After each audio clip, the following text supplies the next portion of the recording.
मनपूर्वक स्वागत. कार्यक्रमाची सुरुवात नेहमीच्या प्रार्थनेने करूया.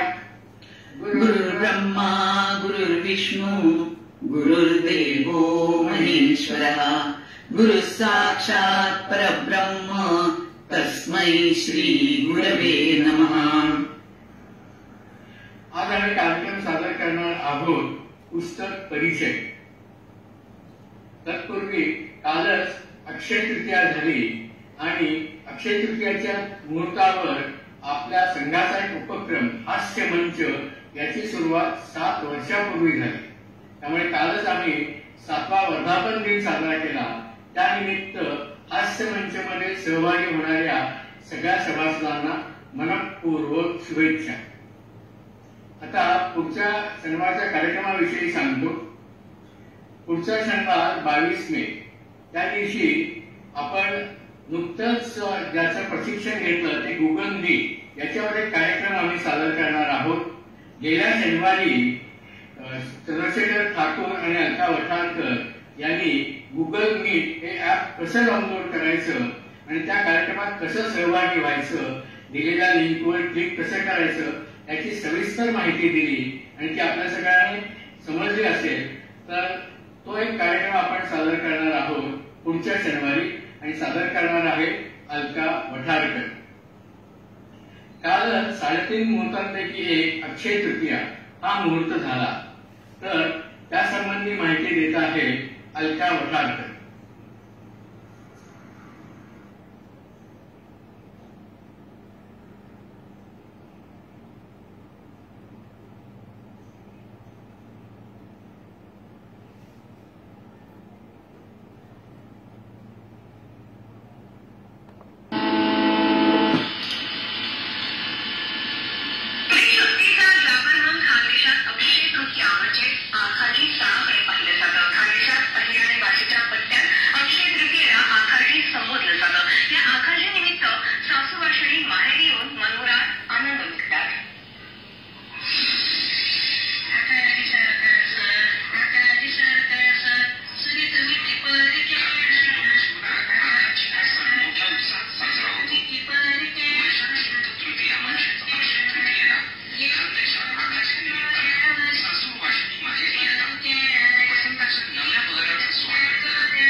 अक्षय तृतीयेच्या शुभेच्छा देते आणि अक्षय बुद्धीविषयी थोडंसं सुख समाधान आणि सकारात्मकता जपूया म्हणी आज कोरोना संकटाला जाऊ हो विसरून.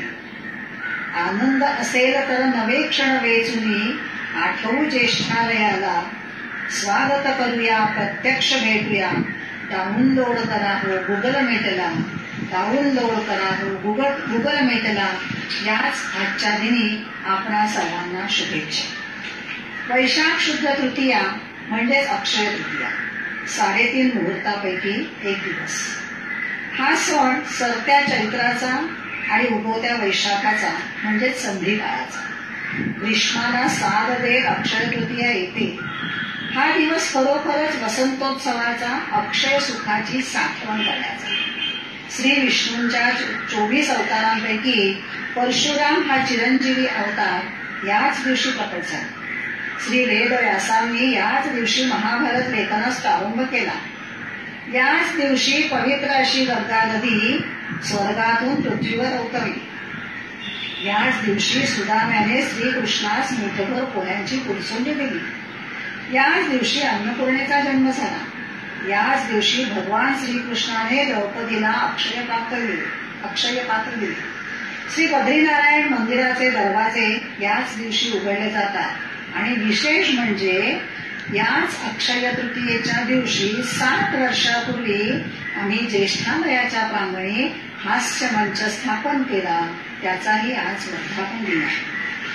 मंडळी, आपल्याला जे प्राप्त झाले आहे तेच दुसऱ्यांना निरपेक्ष भावनेनं दान करून अक्षय पुण्य मिळावं असा कानमंत्र देणारा हा दिवस. केलेल्या उपकाराचे स्मरण ठेवून सुखसमृद्धीचा आनंद लुटणं, दुसऱ्याचं वाईट चिंतून मिळणाऱ्या अशांत आनंदाच्या प्राप्तीपेक्षा निर्मळ स्वभावानं प्रत्येकाला आपलंसं करून घेत सर्वांनाच या सणासुदीच्या रूपानं लाभणाऱ्या आनंदात सहभागी करून घेणं हेच खऱ्या अर्थाचं सुख आहे. हे सुख शांत आहे, म्हणूनच ते अक्षय देखील आहे. झडणारी पालवी पुन्हा मोहराली, सुकलेली फुलं पुन्हा टवटवीत व्हावी. जीवनरूपी बंधाऱ्यात संस्काराचं पाणी वाहावं, तसंच या दिवशी अक्षय असं पुण्यफल कमवावं, तरच संस्कृतीचं जतन झालं असंच म्हणता येईल नाही का? काही देश सर्वत्र संचार करीत आहे. या दिवशी वाहतं जीवन अर्थात पाण्याचं दान म्हणजेच पाण्यानं भरलेला घडा, टरबूज, खरबूज, काकडी इत्यादी उष्णतेपासून दिलासा देणाऱ्या वस्तूंचे दान करावे. सर्वात महत्वाचे म्हणजे या दिवशी माता लक्ष्मी व श्री विष्णूचे पूजन केले जाते. कोरोनाच्या या अकराळ विकराळ काळात बाहेर जाणे शक्य नाही आणि बाहेर जाऊही नका बरं का, पण म्हणून मानस पूजा करावी. घरामध्ये अखंड विष्णू सहस्रनाम, गजेंद्र मोक्ष स्तोत्र, देवी कुंजिका स्तोत्र, श्री सुक्त आदी स्तोत्रांचे पठण करावे. पूर्वजांचे स्मरण व त्यानिमित्त तर्पण, हवन, दानधर्म करावा. हे पठण सामूहिक म्हणजे घराघरातून जर एकाच वेळी केले तर आजच्या परिस्थितीला आपण नक्कीच सामूहिकपणे त्याला सामना देऊ शकू, त्याचा जास्त लाभ होऊ शकेल. मंडळी, आज सकाळपर्यंत म्हणजे 7/59 पर्यंत अक्षय तृतीया ही तिथी होती. या दिवशी महाराष्ट्रात त्रेतायुगाचा प्रारंभ झाला आणि उत्तर भारतात सतयुगाचा प्रारंभ झाला असं लोक मानतात. देशावर या तिथीला आखेती असं म्हणतात. कळी, डाळ, पनो, हळदी कुंकू देऊन चैत्र महिन्यातल्या चैत्र गौरीचा हा शेवटचा दिवस. एक छोटीशी कथा. शाकल नगरात धर्म नावाचा सत्यवचनी वाणी राहत होता. एकदा ब्राह्मणाने त्याला अक्षय तृतीयेचं महात्म्य समजावून सांगितलं. त्याला ते पटलं. तो नदीवर गेला, त्याने स्नान केलं आणि आपल्या पितरांना तीळ तर्पण करून तिथे उपस्थित असलेल्या ब्राह्मणांना यथेच्छ रक्षणा दिली. प्रतिवर्षी हा नित्यक्रम कितीही संकट आली तरी त्याचा चालू होता बरं का.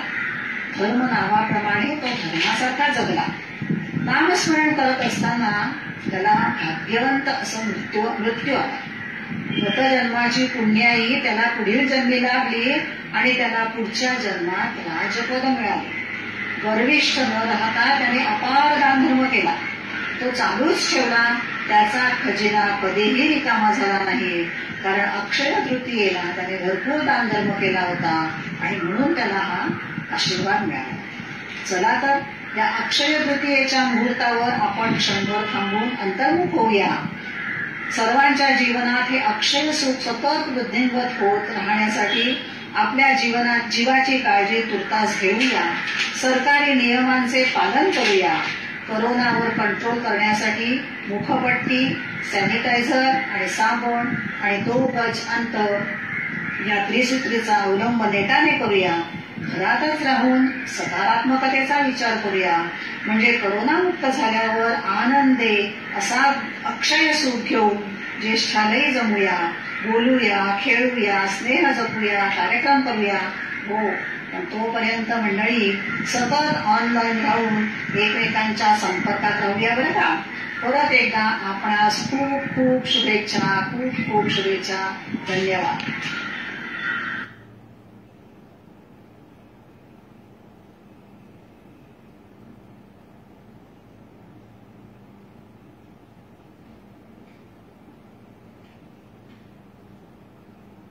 सालस स्वभाव तुझा खास, म्हणूनच आम्हास नेहमी तुझ्या येण्याची आस.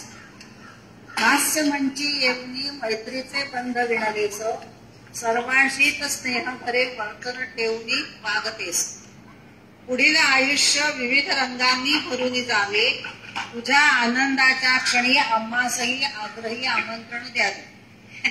यापुढेही नित्य नेहमी हास्य मंची हजेरी लावावी. सर्वांस हो हो आहा करूनी हास्याची लकेर घ्यावी. आनंदी जीवन जगावे, स्वामी समर्थासी आठवावे. शुभेच्छा. Happy birthday.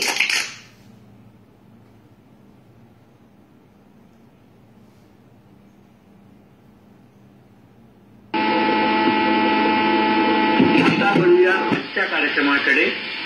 पुस्तक परिचय सादर करता आहे डॉक्टर सुगंधा देवधर.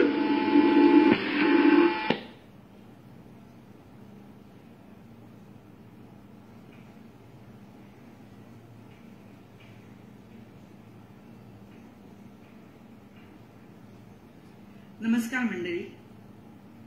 आजचा आपला विषय आहे पुस्तक परिचय. आपल्या सर्वांना माहितीच आहे, काही वर्षापूर्वी आपले माजी अध्यक्ष डॉक्टर रामदास गुजराथी यांनी हा उपक्रम चालू केला. ज्या महिन्यात 5 शनिवार येतील त्या महिन्यातल्या एका शनिवारी एका पुस्तकाचा परिचय करून द्यायचा.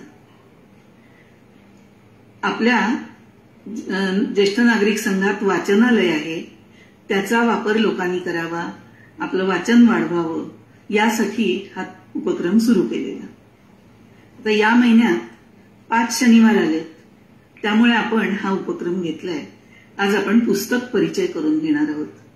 पुस्तक परिचय करून देणार आहेत आशालता गुजराथी, साधना जोगळेकर, सुगंधा देवधर आणि सुरेश देवधर. आता वाचन संस्कृती. वाचाल तर वाचाल हे वाक्य वाचन संस्कृतीचं एक वचन आहे, आवडतं वचन आहे. रामदासांनी म्हटलं आहे, दिसा माझी काहीतरी ते लिहावे, प्रसंगी अखंडित वाचित राहावे. त्याप्रमाणे वाचकाला खऱ्या रोज काहीतरी वाचल्याशिवाय झोप लागत नाही. आता वाचनाची ही आवड लहानपणीच लागते किंवा लावावी लागते. एकदा वाचनाची गोडी लागली की समोर जी अक्षरे येतात ती वाचण्याची सवय लागते, व्यसनच लागते म्हणा ना. आणि आपल्या समोर इतक्या गोष्टी येत असतात वाचनासाठी. वर्तमानपत्राचा पेपर असू दे, पूर्वी कुठचीही गोष्ट घ्यायची झाली तर ती कागदाच्या पुडीतून मिळत असे.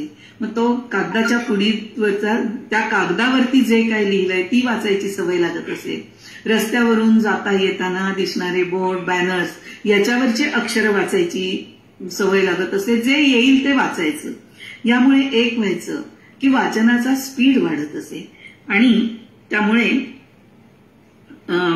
लहानपणी गोष्टीची पुस्तकं, अभ्यासाची पुस्तकं असं वाचून वाचन क्षेत्रही वाढत असे, रुंदावत असे.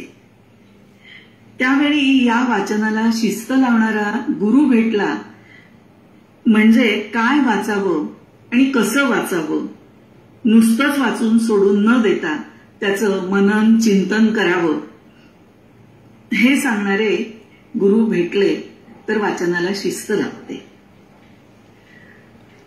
आपल्या या संघातल्याच काही लोकांचा एक वाचन कट्टा आहे. त्याचे एक प्रवर्तक आहेत डॉक्टर शंकर मोडक. तर त्यांनी ही एक सवय लावली की वाचायचं आणि वाचलेल्या पुस्तकाचा सारांश म्हणा, त्याच्याबद्दल आपल्याला काय वाटतं हे लिहून काढायचं, ही शिस्त त्यांनी आम्हाला लावली. वाचणाऱ्याकडे मोठं असं भांडार वाढत जातं. शब्दांचंही भांडार वाढत जातं. आपल्या मातृभाषेतील पुस्तकं वाचून झाल्यानंतर इतर भाषातील साहित्याची ओढ त्यांना लागते, गोडी लागते आणि त्यातीलही उत्कृष्ट साहित्य मिळवून ते वाचलं जातं. आजकाल ही वाचन संस्कृती जरा निराळं वळण घेते आहे. म्हणजे हातात पुस्तक घेण्याऐवजी ही इलेक्ट्रॉनिक गॅजेट्स, सगळ्यात सोपा म्हणजे आपल्या हातातला मोबाईल किंवा टॅब आहे, आयपॅड आहे किंवा लॅपटॉप आहे, त्याच्यावरही पुस्तकांचा खजिना आहे. या आधुनिक युगात एक क्लिक केलं तर त्या एका क्लिकवर अलिबाबाची गुहाच सापडते म्हणा ना, किती वाचाल असं होतं. थोडक्यात असं म्हणता येईल, देता इंटरनेटने वाचशील किती दो नयनाने. अगदी वर्तमानपत्रापासून जगातलं कुठलंही साहित्य हात जोडून पुढे उभं राहतं. तेव्हा उगीच वाचन संस्कृती लोप पावत आहे असा सूर न लावता नव्या नवलाईचं स्वागत करूया. आपणही एकदा हा अनुभव घेऊन पाहूया. पहा, खूप आनंद मिळतो ह्या गोष्टीतून सुद्धा. वाचन महत्वाचे, पॅटर्न दुय्यम, ही गोष्ट लक्षात ठेवूया. आणि मला आज खात्री आहे की आज ज्या पुस्तकांचा आपल्याला परिचय होईल ती पुस्तकं वाचावीशी वाटतील. हळूहळू गोडी वाढत जाते आणि नुसतं वाचन न करता त्याचं मनन चिंतन आणि इतरांशी त्या पुस्तकाबद्दल बोलून इतरांनाही ते वाचण्याला प्रवृत्त करावं अशी सुरुवात होईल. आणि आपल्या संघातल्या लायब्ररीचा, वाचनालयाचा आपले सर्व सभासद नक्कीच उपयोग करून घेतील अशी मला खात्री आहे. तर चला आता आपण वळूया पुस्तक परिचयाकडे.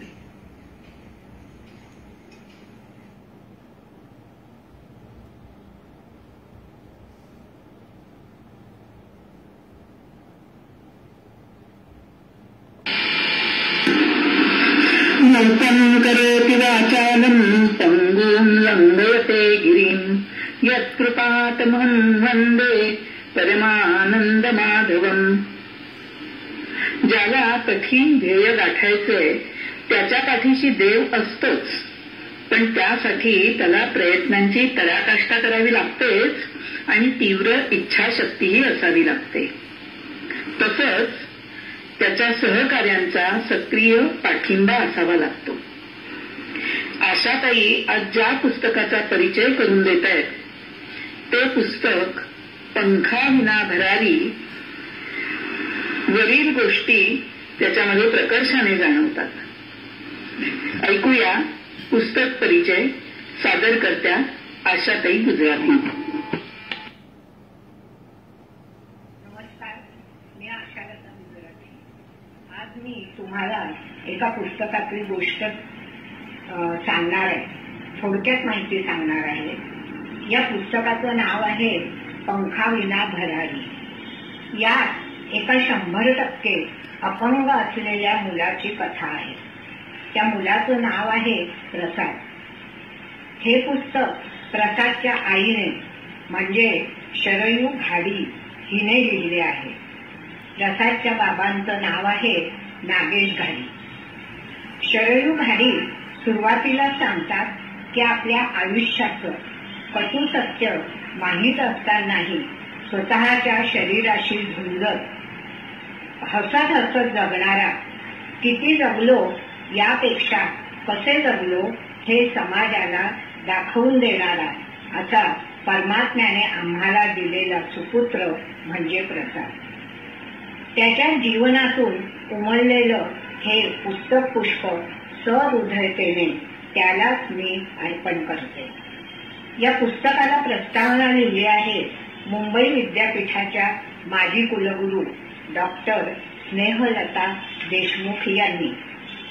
त्या आपल्या प्रस्तावनेत लिहितात, पंखाविना भरारी हे पुस्तक वाचताना एका डोळ्यात अश्रू येत होते तर दुसऱ्या डोळ्यात समाधान व्यक्त होत होते.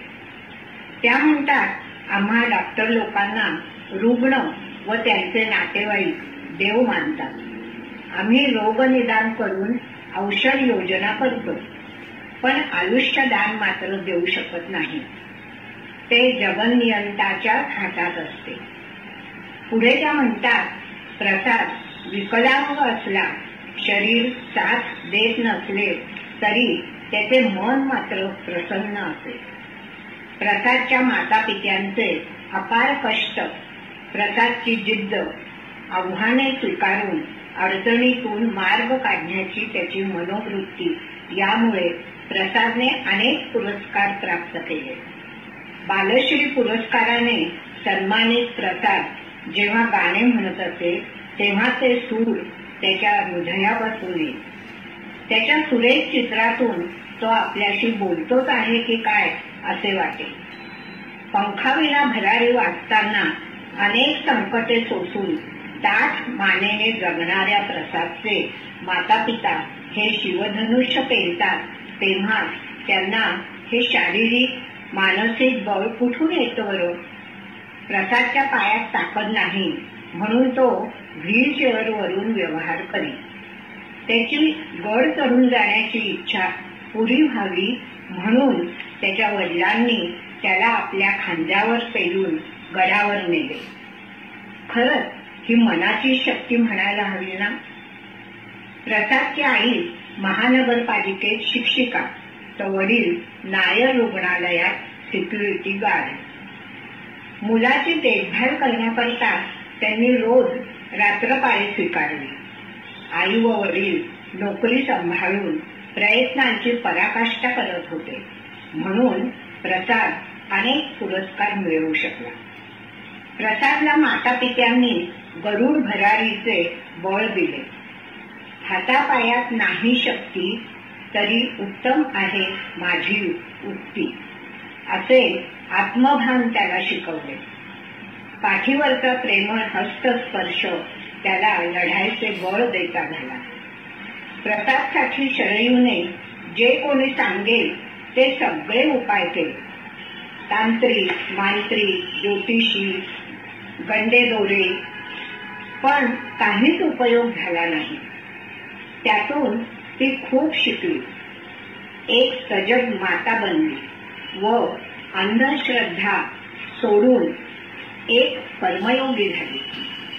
प्रसादला सुख समाधान देण्यासाठी ती आई अविरत झटली, अविश्रांत श्रम केले. प्रसाद हा आईवडिलांचा केंद्रबिंदू होता. अनेक दुर्धर प्रसंगांना मोठ्या धैर्याने दोघांनी तोंड दिले. प्रसाद शेवटच्या भटका मोजतानाचे शरयूने केलेल्या वर्णनाने हृदय अगदी हेलावते आणि वाटते आटला झरा येथून चैतन्ययुक्त वाणीचा. पण पुढे ती म्हणते, या जगात दुःख माणसाच्या पाचवीला पुजले. प्रत्येकाच्या आयुष्यात ते वेगवेगळी रूपं घेऊन येतं. स्वप्नभंग हा माणसाचा कायमचा सोबती आहे, पण माणसाचे मोठेपण हलाहल पचवून अमृताचा शोध घेण्यात आहे. हा किती उत्तम सल्ला तिने दिलाय बरं. प्रसादच्या आनंदाने जगण्याची जिद्द वाखाणण्यासारखी आहे. प्रसादचे आदर्श आजच्या तरुणाई पुढे प्रेरणा देत राहील. दुःख सहन करून नवी स्वप्ने बघायची हिंमत देईल. जीवनात दोन गोष्टी अतिशय महत्वाच्या आहेत, बुद्धीची स्थिरता व मनाची प्रसन्नता. या दोन्ही गोष्टी शरयू व नागेशने आपल्या समोर ठेवल्या आहेत.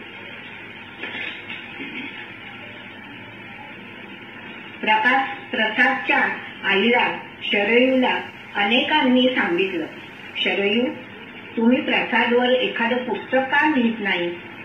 त्यानंतर ठाण्याचे शुभा चिटणीस यांनी लिहिलेलं एक पुस्तक शरयूच्या वाचनात आलं. शुभा चिटणीस या आपल्या ज्येष्ठ नागरिक मध्ये येऊन गेलेले आहेत.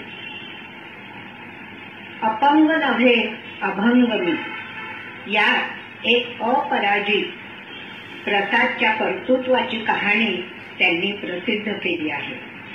तेवढ्यातच प्रसादची मैत्रीण मनश्री सोमण हिचं मनश्री हे पुस्तक प्रसिद्ध झालं. तिने तर चक्क टीव्हीवर जाहीरपणे सांगितलं, मला प्रसाद दादाकडूनच प्रेरणा मिळाली आणि ह्यातूनच मला म्हणजे शरयूला प्रसादवर पुस्तक लिहिण्याची प्रेरणा मिळाली. 200 पानं लिहून झाली. म्हटलं प्रसादच्या वाढदिवसाला सरप्राईज देऊया. पण प्रसाद सारखा म्हणायचा, मम्मा मला आता शांतता हवी आहे ग. या शांतता शब्दाची शरयूला खूप भीती वाटायची. याला कोणती शांतता अभिप्रेत आहे? छातीत धस्स व्हायचं आणि 8 दिवसात तो अशा शांत ठिकाणी गेला की तिथे शांतताच शांतता होती. प्रसादचे वडील आपल्या मनोगतात म्हणतात, माझा दिवस सुरू व्हायचा तो प्रसादच्या हाकेने. पप्पा माझा लेंगा सरळ कर ना. पप्पा मला कुशीवर वाळायचं आहे. पप्पा माझ्या पायाखाली उशी लाव ना. एक ना अनेक प्रसादच्या या ऑर्डर झेलण्यात माझे अनेक वर्ष गेली. आता तो नसून सुद्धा त्याची हाक ऐकू येते, भास होतात. प्रसादच्या पुरस्कार सोहळ्याच्या निमित्ताने कोकण, बंगलोर, हैदराबाद, दिल्ली, दुबई इत्यादी ठिकाणी आम्हाला प्रवास करावा लागला. आई वडील मुलांना खरं म्हणजे बाहेर गावी घेऊन जातात, पण आमच्या बाबतीत उलटे होते. प्रसादमुळे आम्हाला जग दिसले. प्रवास होईल तो 38 किलो वजनाची व्हीलचेअर घेऊनच. प्रसादला फुलासारखे सांभाळावे म्हणूनच परमेश्वराने मला धष्टपुष्ट शरीर दिले असावे असे वाटते. पण प्रसादचा पुरस्कारांचा सोहळा बघताना ते ओझे, तो भार दिव्यत्वाचाच होता याचा साक्षात्कारच होईल. प्रसादची दिवसपाळी माझ्या खांद्यावर तर रात्रपाळी आईच्या कुशीत असे. आता 21 वर्षे कुशीत असलेले बाळ जवळ नाही म्हणून झोप येत नाही. प्रसादचे वडील नागेश म्हणतात, आयुष्यात दुःखाबरोबर अपमानाचेही प्रसंग येत असतात. काही गिळता येतात, काही बोचत राहतात. एकदा एका मित्राने सहज विचारले, नागेश एवढं मोठं दुःख तुझ्या वाटेला आलेलं असताना तू सहज हसत असतो आणि दुसऱ्याला हसवत असतो, कसं जमतं रे तुला हे? नागेश म्हणतो, माझं दुःख मी खिशात घेऊनच फिरतो. प्रसादचे आजारपण खरे तर आभाळा एवढे दुःख. त्याचे सारे करता करता या दुःखाला मी विरंगुळा समजू लागलो. पण आता तो विरंगुळा देखील उरला नाही हो. मी आता पूर्ण रिकामा झालोय. प्रसाद आम्हा पती पत्नीच्या आयुष्यातला हिरो होता. त्याच्याबरोबर आम्ही अनेकदा वर्तमानपत्रातून, दूरदर्शनवर चमकलो. प्रसादने एक्झिट घेतली, शूटिंग संपले, सिनेमा अधुरा राहिला. प्रसादला आम्ही स्वामी म्हणतो. आता आम्ही स्वामी विना भिकारी झालो आहोत. खरंच स्वामी विना भिकारी झालो आहोत. प्रसादने आपल्या प्रार्थनाचा दिवस व वेळ निश्चित केली होती. अंगारकी चतुर्थी सकाळी 8:30 वाजता. दिवस असूनही त्याला झोपायचे होते. चिरनिद्रा घ्यायची होती. प्रसादने अनेकांना आजवर प्रेरणा दिली. आणि देतच राहणार. कारण प्रसाद नागे घाडी या फुलाचा कीर्तिरूपी सुगंध असा दरवळात राहणार आहे. शरयू म्हणते, परमात्म्याने निर्माण केलेलं हे जिद्दीचं नक्षत्र माझ्या उदरी जन्माला आलं. प्रसादने 3 वर्ष साधना व परमेश्वराची भक्ती केली आणि 21 वर्ष 4 महिनेही झाले नाही, तोच परमात्म्याने देवदूत पाठवून एखाद्या फुलाप्रमाणे त्याला अलगद उचलून नेलं. मी समोर असूनही मला कळलं नाही हो. प्रसाद माझी ऊर्जा होता, माझं चैतन्य होता. सोनू, तू माझ्याशी बोलता बोलता चिरनिद्रा घेतली. माझं काळीजच सुटलं, पण कोणाचे तरी शब्द कानात घुमले. शरयू, रडतेस काय? अगं, आज पितृपक्षातली अंगारकी चतुर्थी आहे ना. सोनू, तुझ्यासाठी ती चांगली वेळ होती रे, पण एका आईसाठी अशी वेळ काय असते ते आईलाच माहिती. त्याचे शिक्षक त्याच्याबद्दल म्हणतात, मोठ्या मोठ्या गुरूंना माझा हेवा वाटावा असा हा शिष्य जसा माझ्या नशिबात होता, तसा तो गेल्यावर शोकसभेत बोलणेही माझ्या नशिबात होते. आता त्याचे शब्द संपले असले तरी स्वर संपलेले नाही, ते माझ्या कानात आहे.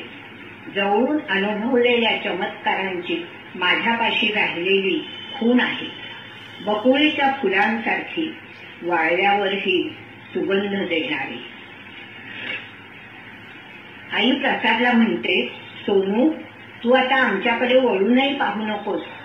जरी तुला मम्माची पूस आठवली तरी आता तू निजायचं आहे त्या परमात्म्याच्या कुशीत. आता तू चित्रांचे रंग उधळत असशील आकाशाच्या कागदावर, गाण्याच्या मैफली रंगवत असशील स्वर्गाच्या दरबारात. कारण तू आमच्याकडे आल्यावर तो परमात्माही तुझी वाट पाहत असेल. 21 वर्ष, होय ना? आता आम्ही वाट पाहतोय तुझ्याकडे यायची, पण फक्त होईल तेवढी सेवा घडो अशांची आमच्या हातून ज्यांना साथ नाही शरीराची. सोनूला शेवटच्या क्षणी मी पाणी पाजत होते. त्याचा श्वास वर आला व खाली गेला. तो पुन्हा वर आलाच नाही. मी किंचाळले, डॉक्टर डॉक्टर. सोनूने मला बोलण्यात गुंग ठेवले आणि तो चटकन निसटला.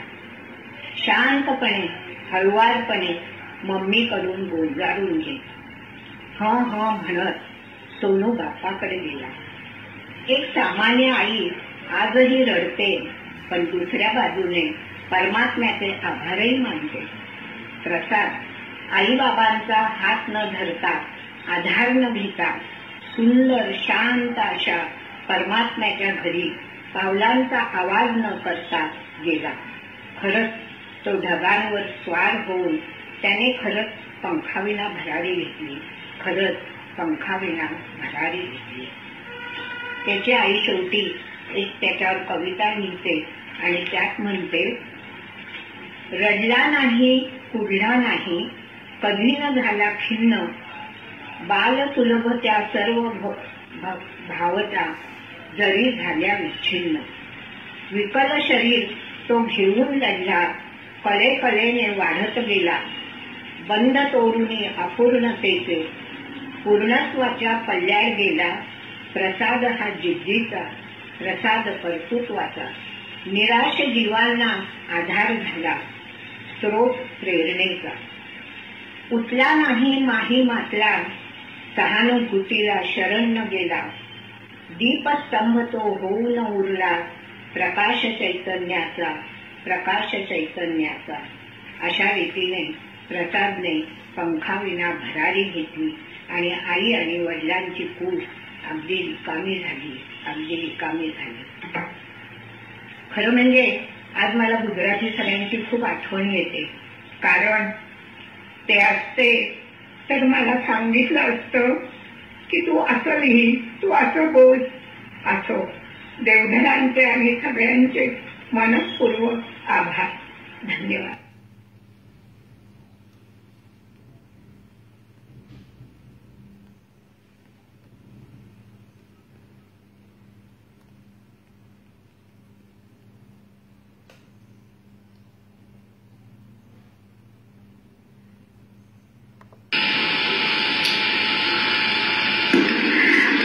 साधना जोगळेकर सादर करीत आहेत सुप्रसिद्ध कथालेखक कथाकथनकार शंकर पाटील यांचा पहिला कथासंग्रह वळी. ऐकूया.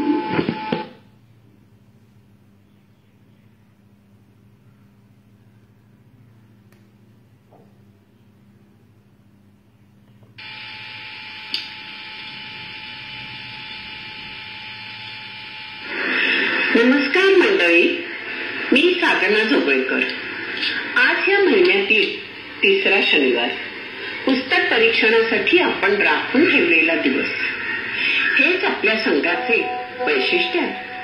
कार्यकारी मंडळाने यात भाग घेण्यासाठी मला संधी दिली याबद्दल सर्वप्रथम मी त्यांचे आभार मानते.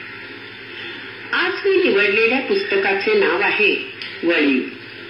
लेखक शंकर पाटील, ग्रामीण साहित्याचे मानकरी यांनी लिहिलेला हा पहिला कथासंग्रह. शंकर पाटलांनी ग्रामीण जीवनाचा, तेथील माणसांचा वेध घेणारी कथा लिहून मानाचे स्थान मिळवले.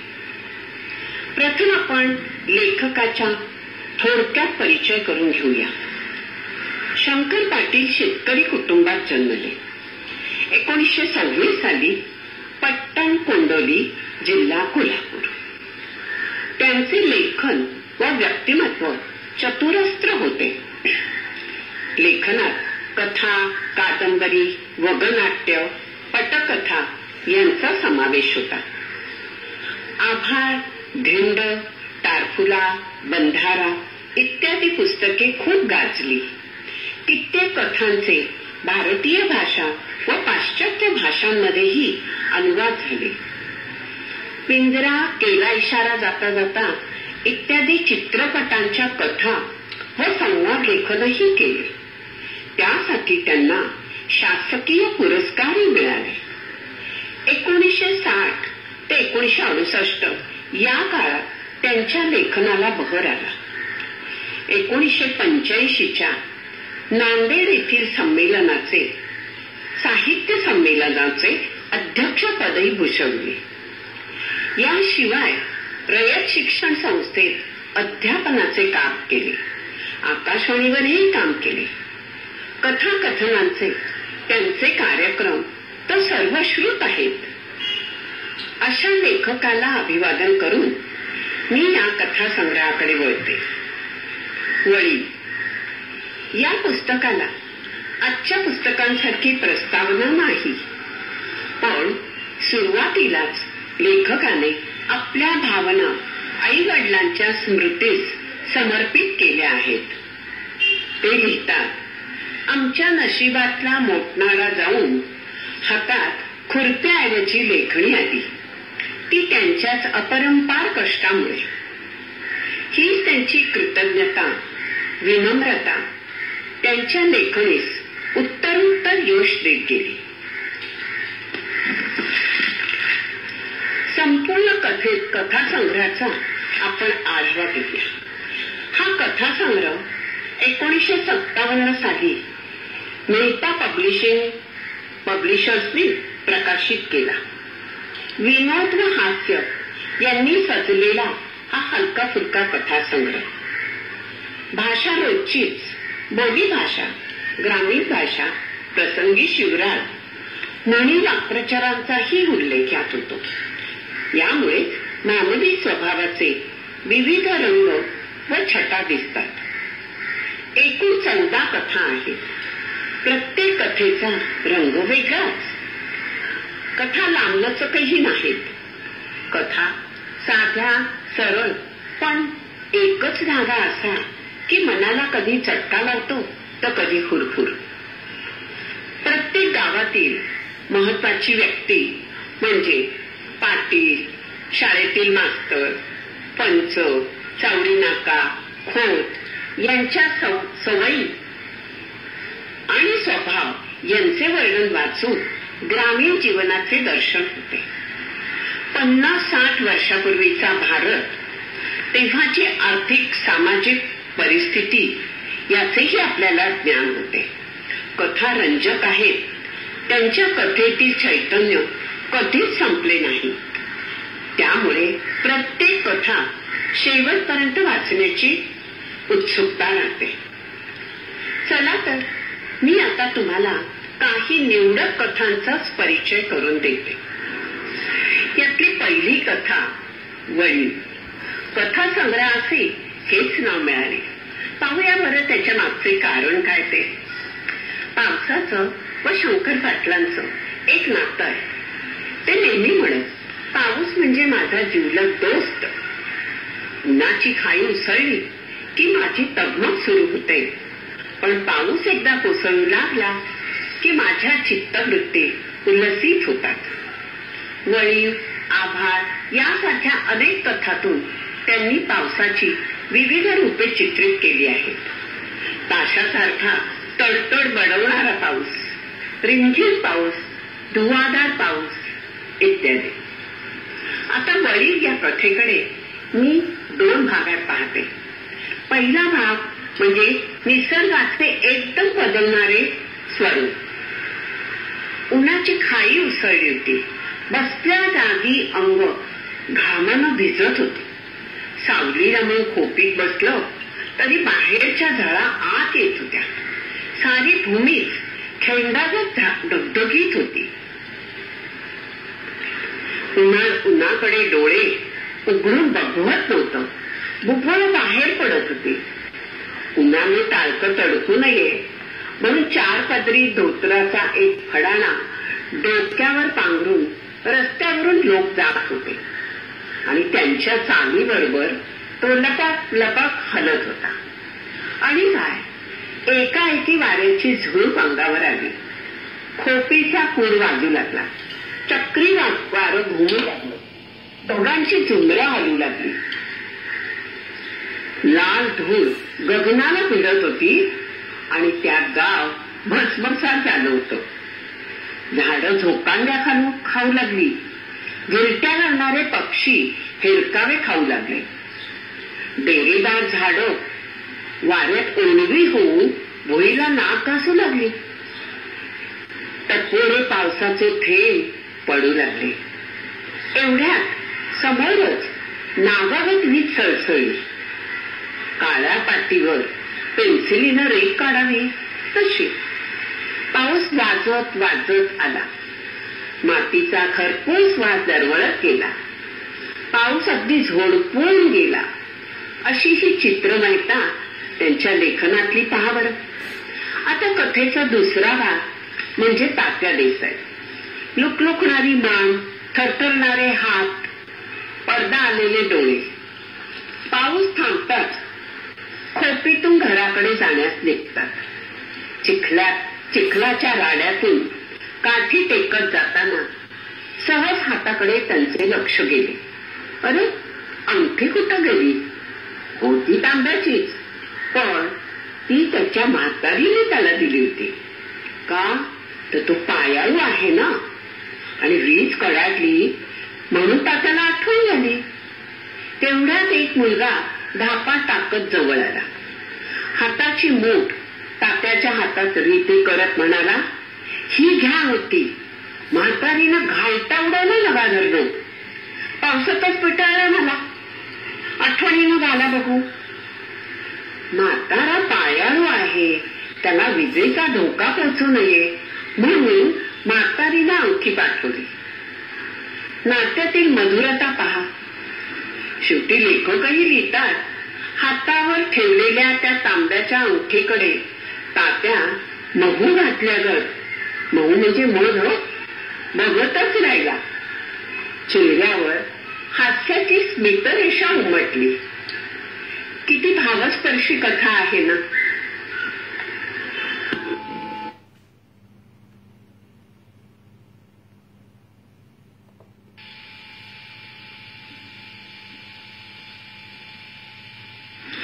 पुढील कथेचं नाव आहे सूड. मानवी स्वभावाचे एक अंक. शंकर पाटलांची ही कथा ग्रामीण जीवनाशी अगदी जवळची आहे. गावात जत्रा, कुस्त्या, बैलगाड्यांची शर्यत अगदी दसरा दिवाळी सारखेच साजरे करतात. पुस्तकाचे मुखपृष्ठही हेच आहे, बैलगाड्यांची शर्यत. म्हणून मलाही या कथेचा उल्लेख केल्याशिवाय राहत नाही. बैलगाड्यांची शर्यत हा गावातला एक दरवर्षीचा उत्सवच. कोण जिंकणार, कोण हरणार याची गावभर नुसती चर्चा आणि वर्षभर तयारी. नवीन खोंड विकत आणायचे, त्यांना खाऊ पिऊ घालून तगडे बनवायचे आणि तालीम द्यायची. यात भाग घेणारी माणसं पण तशीच. तालेवार गावातली प्रतिष्ठित, वर्चस्व राखणारी, थोडी अहंकारी, थोडी मुजोरीच. यामुळे शर्यतीच्या खेळापलीकडे ईर्षा, हेवे दावे आणि सुडाची भावनाच प्रकर्षाने जाणवते. लेखकही पहा किती सहजपणे हा मानवी मनाचा पदर उलगडतात. लेखकाने केलेले शर्यतीचे धावते वर्णन वाचताना आपण तिथलेच एक प्रेक्षक होऊन जातो. गावाच्या वेशीबाहेर पुराच्या पाण्यागत माणसं पसरली होती. त्या गर्दीतच 20-25 पळाऊ गाड्या उभ्या होत्या. आसपासच्या गावातूनही गाड्या आल्या होत्या.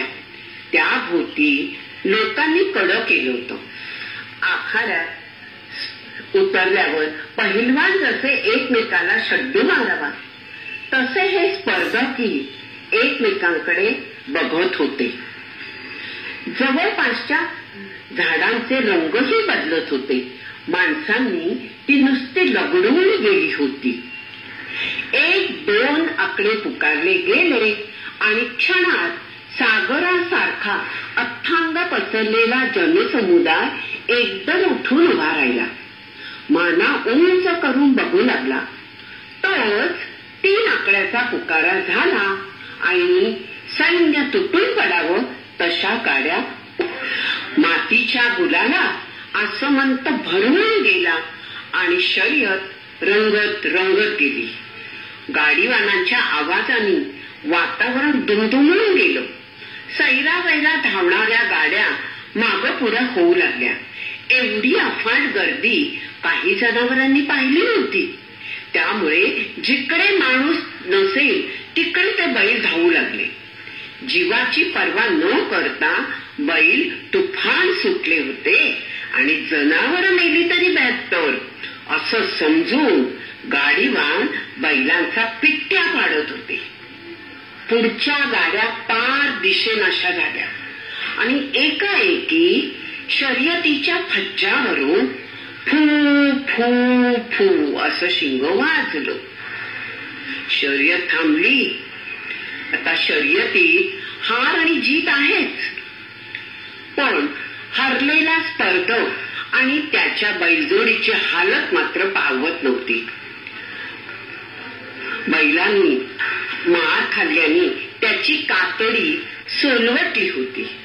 आडवे तिडवे वळ पाठीवर उठलेले, अंग सुजलेले, नागपुड्या फाटून रक्ताची धार आलेली आणि तोंडातून फेस करतोय. हरणारा सुडाने बेभान झालेला रागाने बैलांच्या पायावर, पाठीवर काठ्या उडवत होता आणि मुक्या जनावरांना शिव्या घालत होता. बैल गतप्राण होण्याच्या अवस्थेत केवढी क्रूरता, केवढा निर्दयपणा पाहणं. सुडाचा अंत दुःखदच होतो. मुकी जनावरे त्या भावनेची बळी पडतात. पुढील कथा मात्र अगदी हलकी फुलकी, विनोदी आणि नाट्यमय. कथेचं नाव आहे शाळा. शाळा आणि मास्तर यांचे गमतीदार चित्रण लेखकांनी केलं आहे. कथाकथनाच्या कार्यक्रमात ते आवर्जून ही कथा घेत. गावातली शाळा, थोडीशी मुलं मुली आणि मास्तर शाळेत येणं जाणं म्हणजे मुलांना एक गंमतच असायची, मज्जा. 10 वाजले की पोरं जमा व्हायची. वरांड्यात पाटी दप्तर टाकलं की सुटले. मैदानावर आट्यापाट्या हिट हुतुतू लंगडी खेळत बसायचे आणि जोडीला आरडाओरडा आणि भांडण चालूच. एकूण काय, मुलांची संख्या कमीच, पोरही नाठाळ खोडकर, अभ्यासाची ओढ कमीच. त्यातून मास्तरांच्या आवाजाला आणि छडीला भिवून अर्धी मुलं येतच नाहीत आणि त्यांना आणायला जायला मुलांनाच जावं लागेल. शिवाय मुलांना शाळेची साफसफाई, पाणी भरणं, झाडझूड करणं सर्वच करावे लागेल आणि त्यावरूनही सतत आपसात भांडणं तू नेहमी चालूच. पुढील प्रसंगातून या कथेतील नाट्यमयता मात्र पाहावयास मिळते. मुलांच्या तक्रारी बंद झाल्या आणि मास्तर म्हणाले, काढा, शुद्ध लेखन काढा. मास्तर खुर्चीत बसले, बिचारे दमलेले होते. त्यांच्या डोळ्यावर झापड आली. तेवढ्यात 2-4 मुलं म्हणत होती, मास्तर कोण आलंय बघा, कोण आलंय. मास्तरांनी डोळे उघडले, पाहतात तो काय, त्यांचे एओ समोर उभे. एओ गुरगुरले, वर्गात झोपा काढता काय. मास्तरांनी मान खाली घातली. तोवर एओंची नजर टेबलावरील छडीकडे गेली. एओ लाल बुंद झाले. मास्तर, तुम्हाला कायदा माहित आहे ना. मास्तर बीत म्हणाले, साहेब मी मारत नाही छडीनं, नुसती टेबलावर आपटतो, पुढे बोलू नका. एऊ मुलांकडे वळले, काय रे बाळांनो, गुरुजी या छडीने मारतात काय तुम्हाला. मास्तर मागावून खुणावत होते, गप्प बसा. पोरं तोंडाला मिट्टी मारून गप्प बसली होती. एक मुलगा चुळबुळ करत होता आणि मग पुन्हा एकदा एवनी जवळ जात त्याला विचारलं, बाळ तुला काही सांगायचंय, सांगतोस का. मुलगा लगेच बोलला, वय मारत्यात, लई मारत्यात. आत्ताच मी शेत्याच्या आत्याला बोलवायला गेलो होतो, तो नाही आला. का. तो म्हणतोय मास्तर लई छडीने मारतात आपल्याला आणि वरडतात पण. एवढा राग अनावर झाला. इंग्रजीत पण फार फार मास्तरांना बोलले आणि पलीकडच्या वर्गात गेले. मुलांना हसू येत होत मास्तरांची फजिती पाहून. तेवढ्यात एक नाठा पोरग पुढे आलं. मास्तरांना म्हणाल, मास्तर पाचलेल्या शेंगा आणल्यात. मास्तर कुंडी चालवते, म्हणाले, ए माझ्या बाबा, तुझ्या शेंगा ठेव खिशात, जरा देवावानी गप्प बसा बघू. एवढ्या वेळात एकदाचे ओ शाळा सोडून गेले.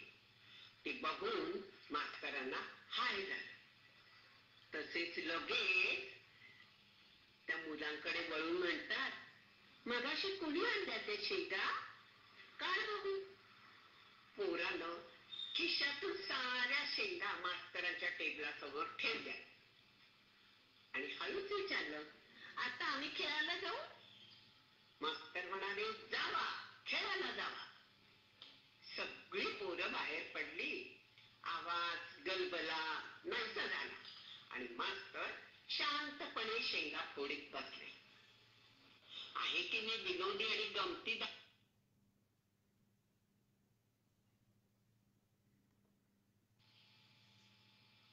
आता मी थोडक्यात 2 गोष्टींचा आढावा घेऊन शेवटात येते. या कथेचं नाव आहे आफत.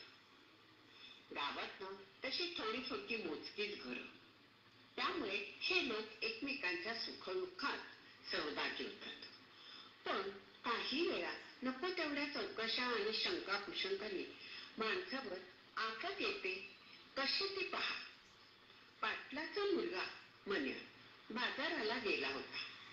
पुन्हा करायला लागली. लोक परताय लागली. मन्या आला नाही. पाटली घाबरली. पोर आलाय सगळं, कुठं खेळत तर नाही ना, असं म्हणत गावभर शोधून आली. दुकानं, वस्त्या पालथ्या घातल्या.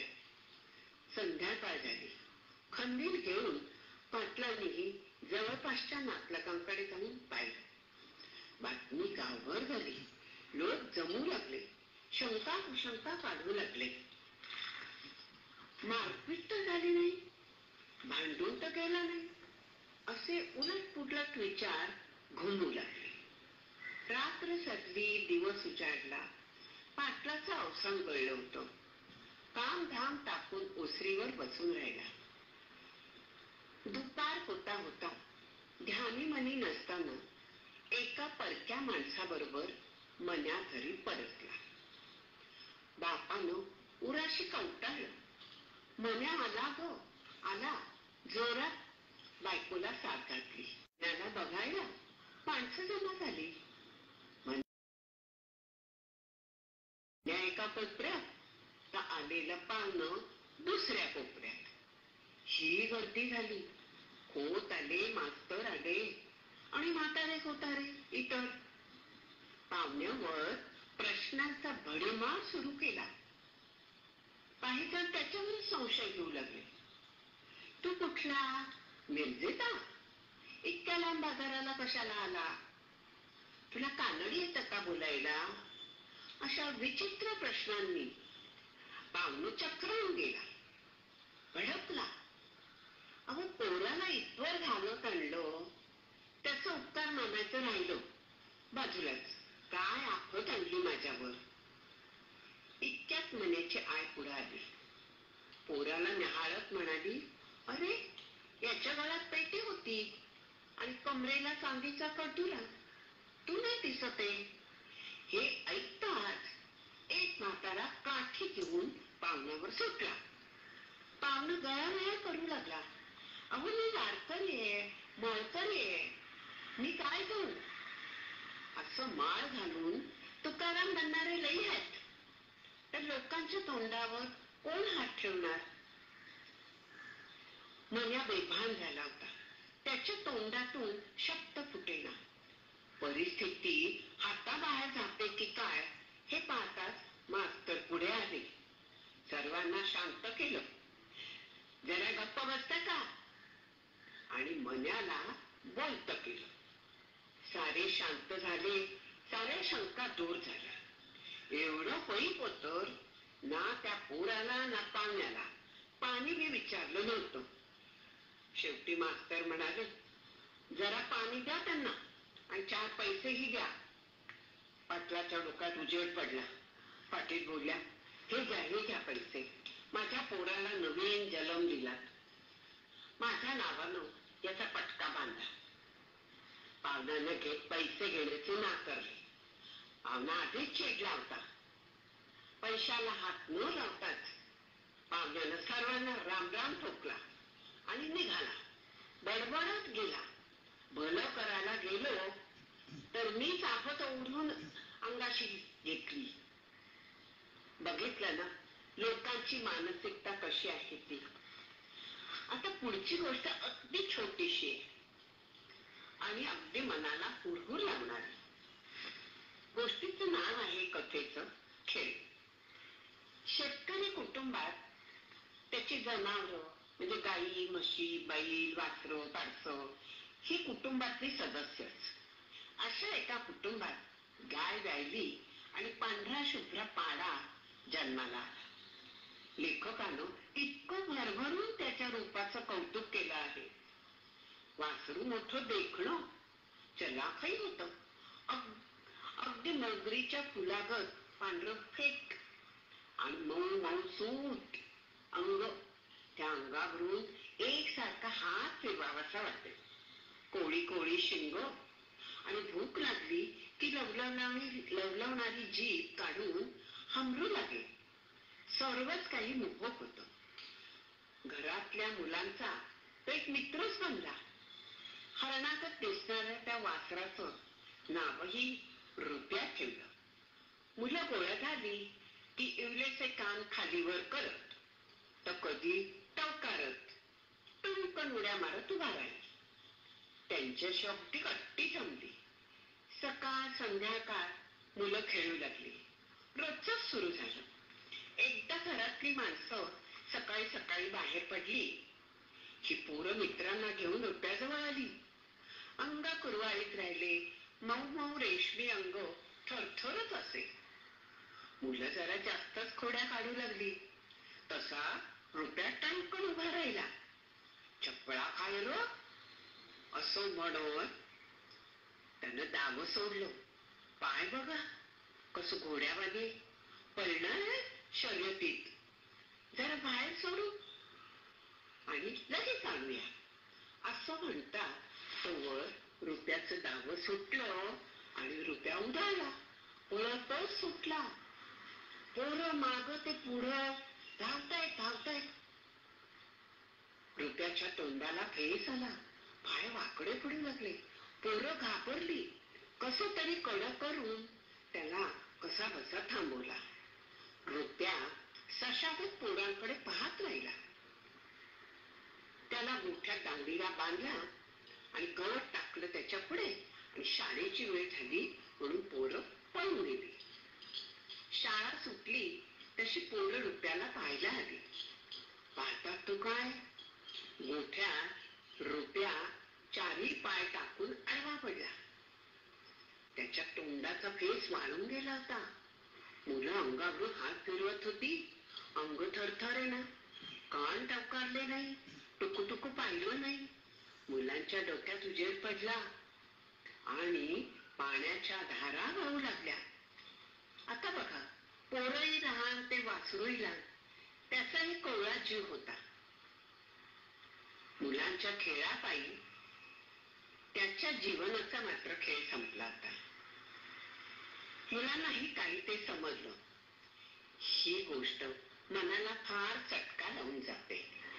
या अशा बऱ्याच गोष्टी लेखकाच्या लेखन कौशल्याचे दर्शन घडवतात. मी म्हटलं होतं ना प्रत्येक कथेचा रंग वेगळाच. खरं आहे ना. आता आपण शेवटाकडे येऊया. शंकर पाटलांच्या कथाकथनाचा प्रत्यक्ष अनुभव मी घेतला आहे. 1971-72 सालच्या दरम्यान द मा मिरासदार, शंकर पाटील व व्यंकटेश माडगुळकर ही त्रयी महाराष्ट्रभर कथाकथनाचे कार्यक्रम करीत. शंकर पाटलांनी त्यावेळेस ढेंड ही कथा सांगितली. काय विलक्षण अनुभव होता. आज कथासंग्रह वाचताना त्या आठवणी परत जाग्या झाल्या. कथेचा दारूबंदीचा विषय. दारू पिणाऱ्याची गावात गाढवावरून वरात काढतात. धिंड काढतात. तिची प्रचंड मोठी तयारी. हलगी ताशेवाले ढिंटॅक करत बत्त्यांच्या उजेडात रात्रभर धिंड चालते. एका चौकात धिंड आल्यावर त्याला चपलांचा हार घालतात. दारूच्या नशेत तो म्हणतो काय फाटक्या तुटक्या चपलांचा हार घातला. जरा बाटा बिटा अरे स्वस्तिक तरी. असे खुसखुशीत आणि खुमासदार विनोद आणि वर्णन ऐकताना आम्ही सर्व कॉलेजची मुलामुलींची हसून मुतखंडे वळली. पण पाटलांच्या चेहऱ्यावर मात्र रेघही हल्ली नाही. फारच गमतीदार आणि अविस्मरणीय अनुभव. अशा व्यक्तिमत्वाला मी विनम्रपणे अभिवादन करते आणि येथेच थांबते. धन्यवाद.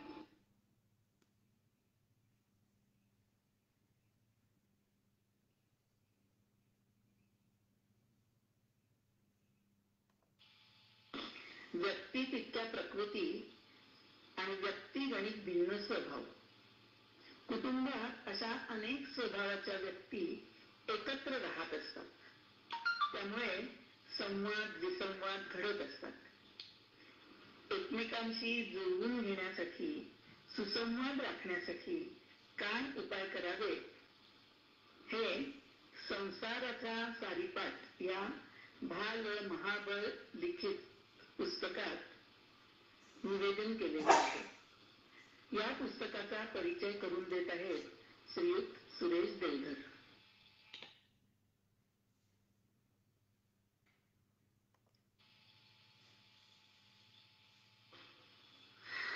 नमस्कार.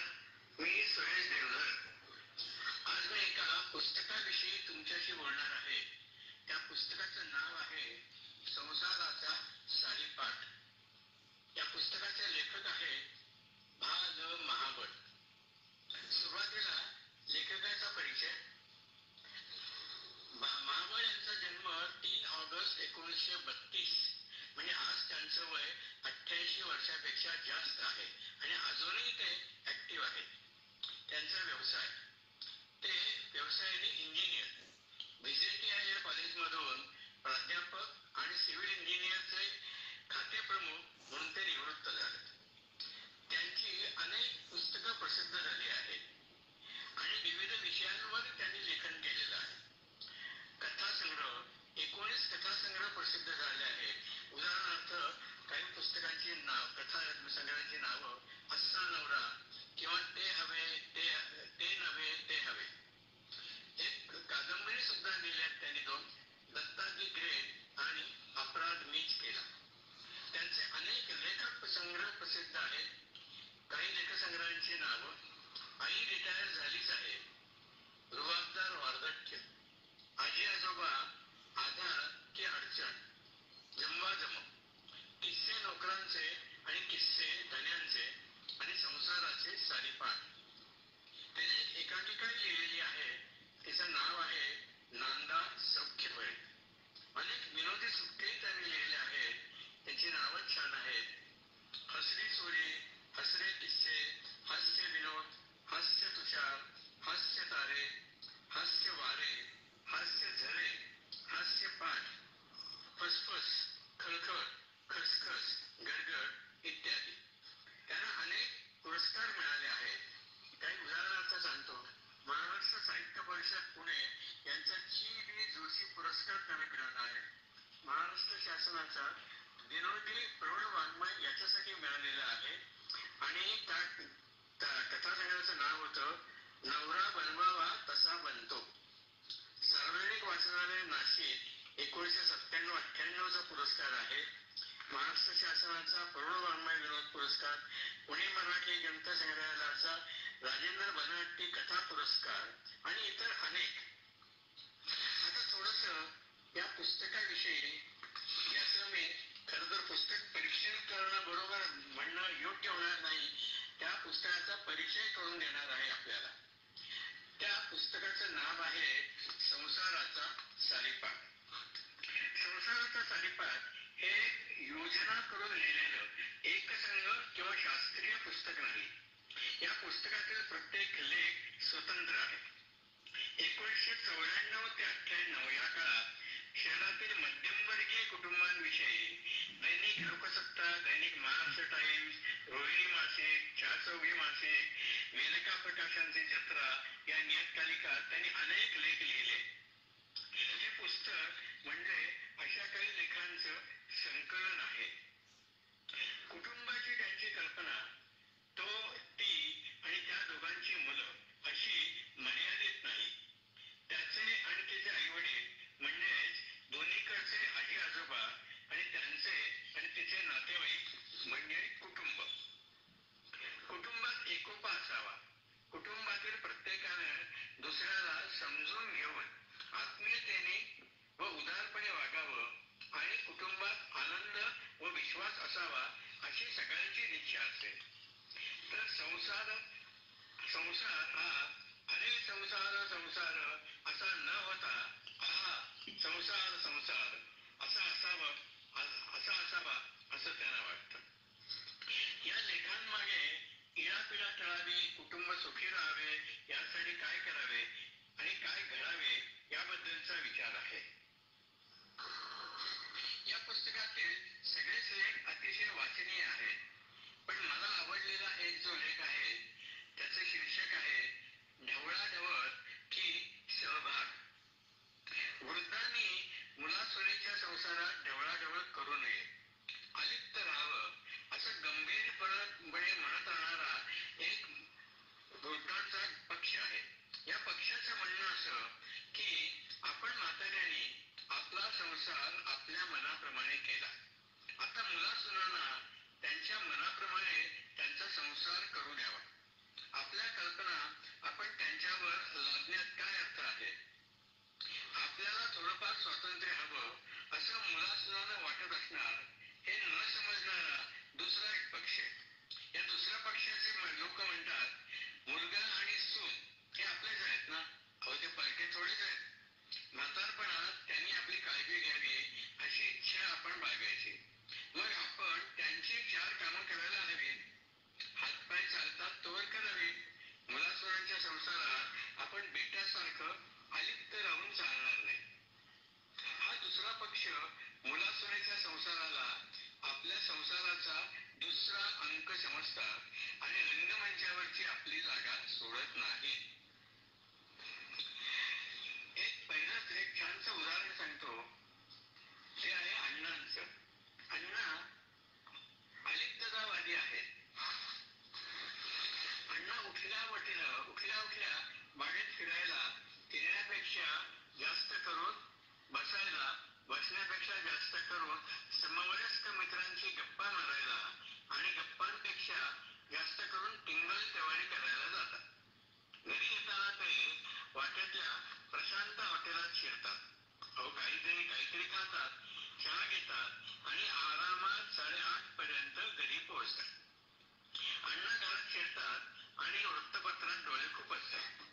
अण्णांचं पेपर वाचन संपेपर्यंत घरात सामसूम झालेली असते. मुलगा, सून, लग्नाला आलेली मुलगी नोकरीसाठी बाहेर पडलेले असतात. नातवंड ज्ञानसाधनेसाठी किंवा शिकवणीच्या क्लासला किंवा हजेरी लावण्यासाठी शाळा कॉलेजात दिलेली असतात. अण्णांना घराचं मैदान मोकळं मिळालेलं असतं. ते पत्नीला मला चहा मिळेल का ग असा प्रश्न विचारतात. अण्णांचा घरातला पहिला चहा असतो आणि अण्णा या चहासाठी सकाळच्या 10 वाजेपर्यंत ताटकळलेले असतात. चहा घेतल्यावर अण्णा दाढी, स्नान, भोजन या कार्यक्रमाला लागतात. अण्णांना दुपारच्या जेवणानंतर बाबकुक्षी ही लागते. अण्णा दुपारी चहा घेऊन आपल्या पत्ते मंडळात रमी खेळण्यासाठी दाखल होतात.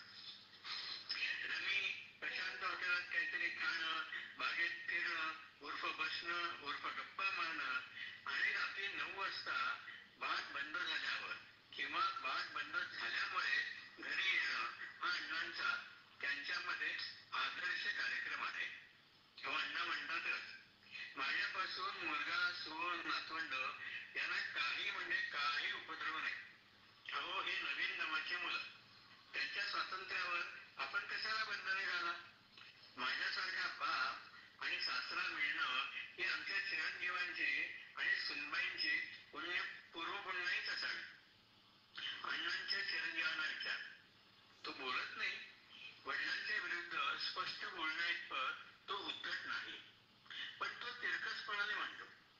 आमचे अण्णा म्हणजे अलिप्त पाहुणे आहेत. असा पाहुणा आजकाल मिळत नाही. अहो पाहुणा सुद्धा एखाद्या वेळेला चौकशी करेल, पण अण्णा ती तसदी घेत नाही. ते आम्हाला उत्तर द्यायची तसदी देत नाही. अण्णांच्या सुनेला विचार, ती इरावती कर्व्यांचं वाक्य उच्चारते. इरावती कर्वे म्हणाल्या होत्या, मी अण्णासाहेब कर्वे यांची सून झाले हे माझं भाग्य आणि मी त्यांची पत्नी झाले नाही हे परमभाग्य. हे दुसरं उदाहरण.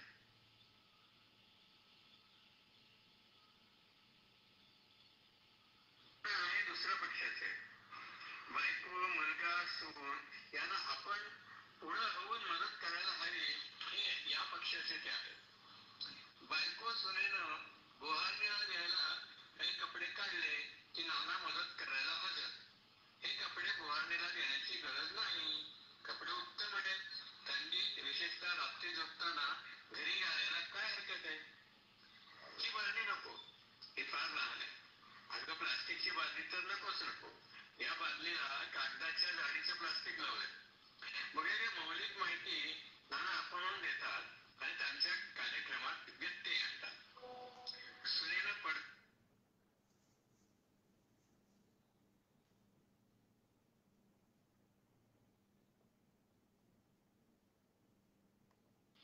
नाही.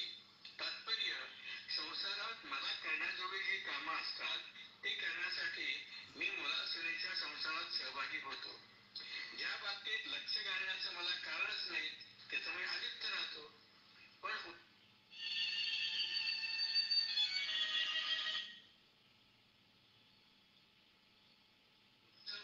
अप्रतिम, झकास, कमाल आहे असं म्हणण्यापुरता मात्र सहभागी असतोच असतो. आणि ज्या बाबतीत बोलणं म्हणजे वाद वाढवणं किंवा ढवळाढवळ करणं होईल, त्या बाबतीत ते माझं अज्ञान मग मला बावळटपणा यांची ढाल हातात घेऊन सावधपणे सहभागी होतो. माझ्याकडे डोकून बघत तात्या म्हणाले, अहो चौथा एक पक्ष आहे. मुलासुनेच्या संसारात वावरण्याची या पक्षाची पद्धत माझ्यासारखीच, पण शीर्षासन करून उलटी असते. फक्त सहभाग, अलिप्तपणा आणि ढवळाढवळ यातच ते चांगलीच गल्लत करतात. कामं करण्याची वेळ आली की ते अलिप्त राहतात. अलिप्तपणा दाखवण्याच्या प्रसंगी ते ढवळाढवळ करतात आणि घरात वादावादी चालू झाली की त्यात ते मनोभावी आणि उत्साहाने सहभागी होतात. माझ्याकडे आहेत तीच अक्षरं या चौथ्या पक्षाजवळ आहेत. फक्त माझ्या GOD मधून गॉड होतं, तर तीच अक्षर उलटी करून हा चौथा पक्ष DOG डॉग निर्माण करतो. सर्व पक्षातील तात्यांचा पक्ष योग्य आहे हा महत्वाचा मुद्दा आहे. सर्व म्हाताऱ्यांनी तात्यांच्या पक्षात सामील व्हावं. एक पाऊल पुढे जाऊन मी म्हणेन की तरुण मुला सुनेनं व लेक जावयानं तात्यांची विचारसरणी आपल्या अंगी तरुणपणातच बांधवून ठेवावी. वृद्ध आई वडिलांना आपल्या खास अशा व्यवहारात मुलासुनाने पडू नये असं वाटत असतं. पण पुढच्या उतार वयात वृद्धांना शारीरिक आणि त्याहून जास्त मानसिक शांततेची गरज असते. मुलासुनेचा सहवास व सहभाग सासू सासऱ्यांना जरुरीचा व आल्हाददायक वाटतो, पण वृद्धांना तरुणांची ढवळाढवळ नको असते.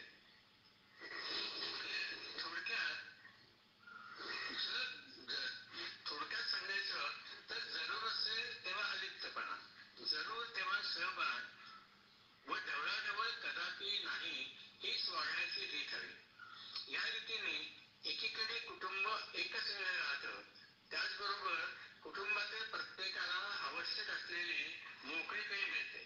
जवळपणा राहतो, पण जवळपणाचं बंधन होत नाही. अहो बँकेतील खातं जसं संयुक्त असतं ना, त्याप्रमाणे. त्याचबरोबर प्रत्येकाला खातं स्वतंत्रपणे हाताळण्याचं जवळ ते स्वातंत्र्य मिळतं. केवळ कुटुंबातच कशाला, सामाजिक व्यवहारातही अलिप्तपणा व सहभाग यांचा उत्तम तोल सांभाळता आला पाहिजे आणि ढवळाढवळ पूर्णपणे टाळली पाहिजे. म्हणजे समाज एकसंघ राहतो, पण साचेबंद होत नाही.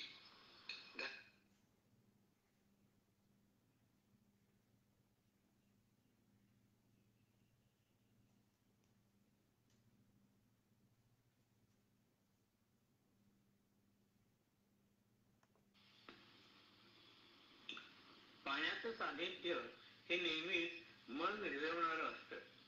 सागर किनारी बसून लाटांची गाज ऐकण्यात वेळ कसा जातो हे कळतही नाही, हा आपल्या सगळ्यांचाच अनुभव. पण वादळ, उंच उसळणाऱ्या लाटा, किनाऱ्यापासून दूर खोलवर समुद्रात एकाकी जहाजावरील प्रवासाचा अनुभव अत्यंत थरारक असतो. डॉक्टर सुगंधा देवधर परिचय करून देत आहेत सागर परिक्रमा या पुस्तकाचा. शिराच्या छोट्याशा बोटीतून प्रवास करणारा एकटा प्रवासी त्याच्या साहसाचे अनुभव कथन या पुस्तकात आहे.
मी डॉक्टर सुगंधा देवधर. आपण जे पुस्तक पाहत आहात सागरी परिक्रमेचा पराक्रम, या पुस्तकाचा परिचय मी करून देणार आहे. पुस्तकाचं नाव आहे सागरी परिक्रमेचा पराक्रम.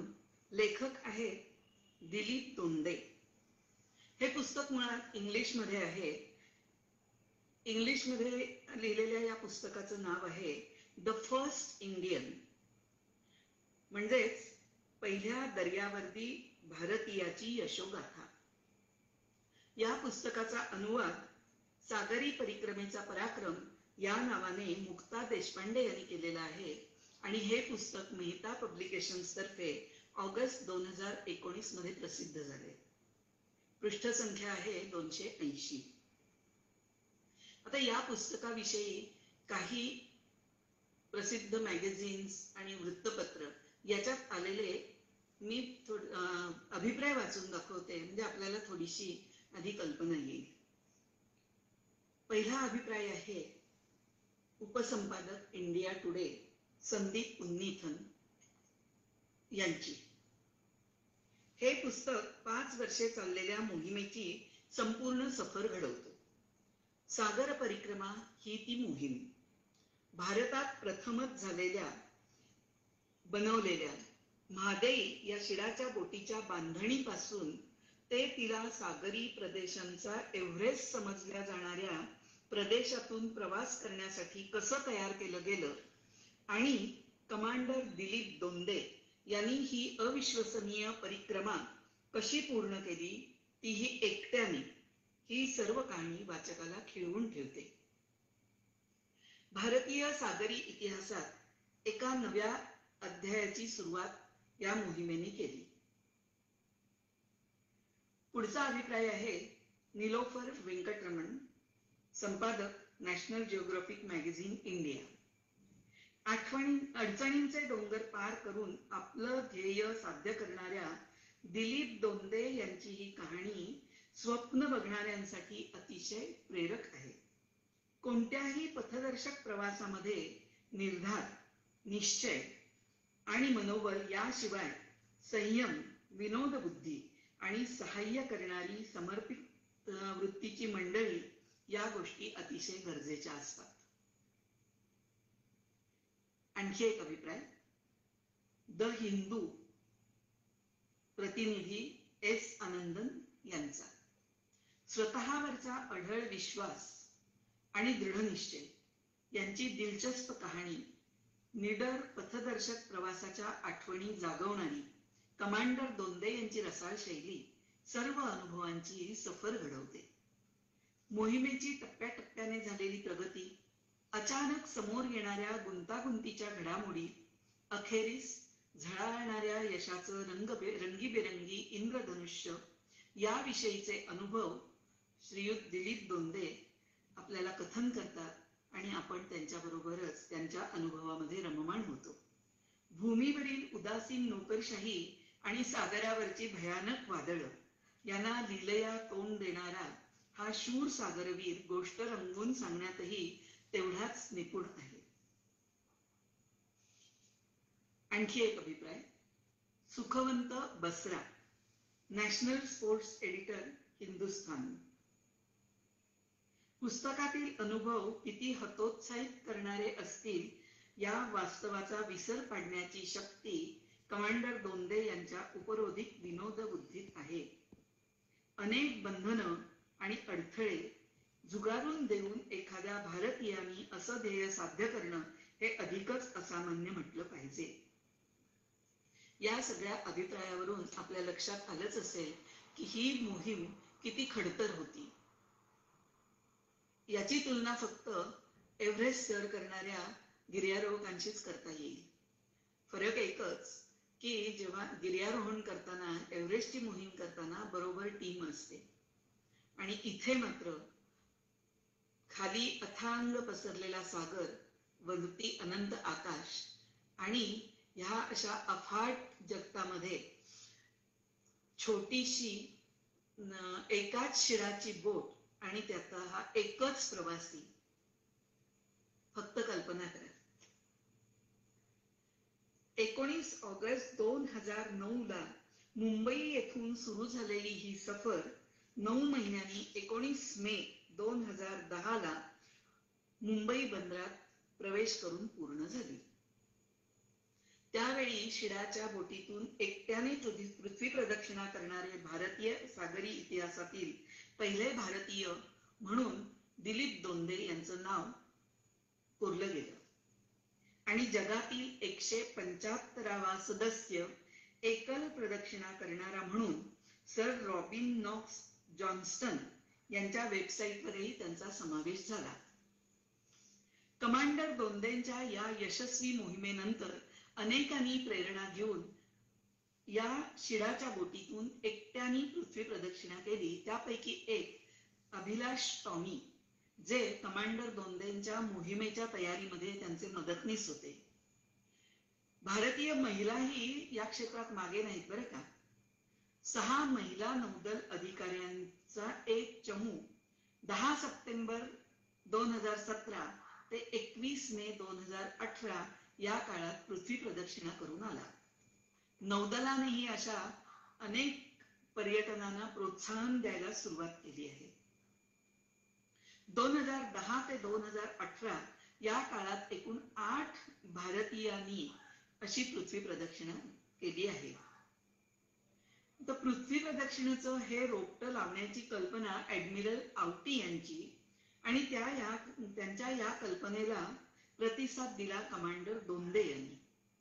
2006 मध्ये सहज होकार दिल्यावर मात्र कमांडर दोंदे पृथ्वी प्रदक्षिणेच्या कल्पनेवर स्वार झाले आणि अनेक अडचणींचा भूमीवरील आणि सागरावरील सामना करून ऍडमिरल आवटी यांची कल्पना साकार झाली. सुरुवात होती शून्यापासून, कारण मुळात बोटच तयार नव्हती. म्हणजे संन्याशाच्या लग्नाला शेंडीपासून तयारी अशी अवस्था होती.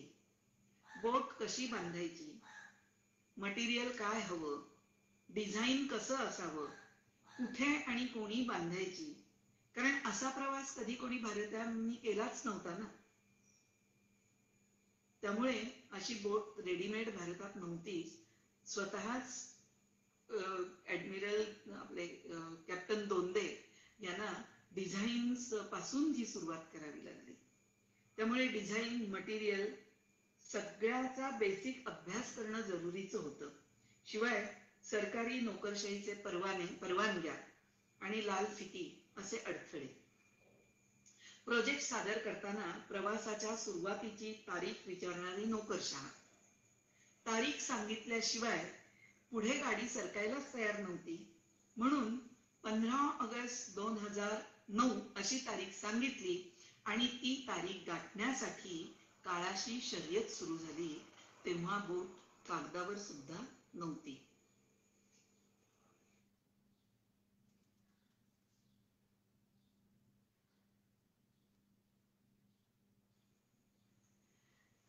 या 15 ऑगस्ट 2009 अशी प्रवासाची तारीख एकदा ठरली आणि मग ती तारीख गाठण्यासाठी काळाशी शर्यत सुरू झाली आणि तयारी सुरू.